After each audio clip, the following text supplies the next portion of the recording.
Chief secretary Jammu Kashmir अटल डुल्लू हमारे साथ मौजूद हैं। सर, बहुत ही कामयाब ये यात्रा रही और बड़ा कोऑर्डिनेटेड एफर्ट रहा। कितनी बड़ी सफलता इसको मानते हैं, क्योंकि ऑपरेशन सिंदूर के समय कोई ऐसा भी लगा कि शायद ये यात्रा नहीं होगी, लेकिन यात्रा भी हुई और कामयाब हुई।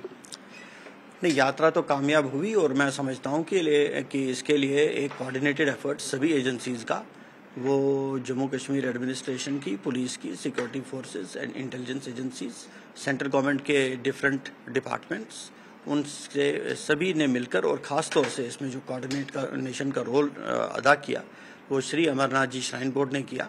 तो इन सब के सहयोग से यात्रा ये सफलतापूर्वक पूरी हुई। सर, रिकॉर्ड यात्री इस दफा पहुंचे और काफ़ी अरेंजमेंट्स की काफ़ी जो है उन्होंने प्रशंसा की। वही मैंने कहा, इसमें काफ़ी एफर्ट लगता है। पूरे साल भर से कुछ न कुछ हर डिपार्टमेंट का अपना कोशिश करता रहता है और जैसे ही ये स्प्रिंग सीजन आता है कश्मीर में, मार्च अप्रैल से, तब से काम शुरू हो जाता है ग्राउंड पर। सर, 15 अगस्त पे काफ़ी जो है तैयारियां इस वक्त हो रही हैं। क्या कुछ कदम उठाए जा रहे हैं, क्या कुछ खास तैयारियां जो है कुछ विशेष रहेगा पिछले सालों के मुकाबले?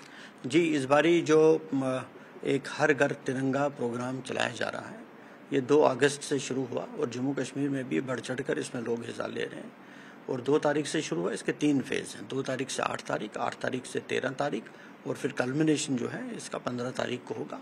इसमें कोशिशें की जा रही है स्कूलों को इन्वॉल्व करना, कॉलेजेस को इन्वॉल्व करना, पंचायतों को इन्वॉल्व करना, सेल्फ हेल्प ग्रुप्स की औरतों को इन्वॉल्व करना और बाकी जो यूथ को इन्वॉल्व करना और इसमें लोगों तक ये घर घर तक ये तिरंगा और तिरंगे की मैसेज को पहुंचाना। एक अंतिम सवाल सर आपसे होगा कि क्योंकि सावला पोर्ट प्रोजेक्ट बहुत ही प्रेस्टिजियस प्रोजेक्ट है, आपने पहले भी इसमें बताया है कि क्या कुछ अपडेट इसमें और कब तक इसकी शुरुआत होगी? मुझे लगता है कि इसके ये जो प्रोजेक्ट है ये इसके कंसल्टेंसी का टेंडर हो चुका है। जब वो होगा पूरा तो उसके बाद प्रोजेक्ट का टेंडर भी होगा। एनएचपीसी इसको बना रही है। तो कितना प्रेस्टिजियस है, क्या फायदा? बहुत ज़्यादा प्रेस्टिजियस है। मैं समझता हूँ कि कोई ये 1900 मेगावाट का प्रोजेक्ट है। इतना बड़ा प्रोजेक्ट शायद अभी तक हमने बनाया नहीं है और जे&के में तो नहीं है इतना बड़ा कोई प्रोजेक्ट, और बाकी भी स्टेट्स में मुझे नहीं लगता इतना बड़ा कोई प्रोजेक्ट शायद हमारे पास है।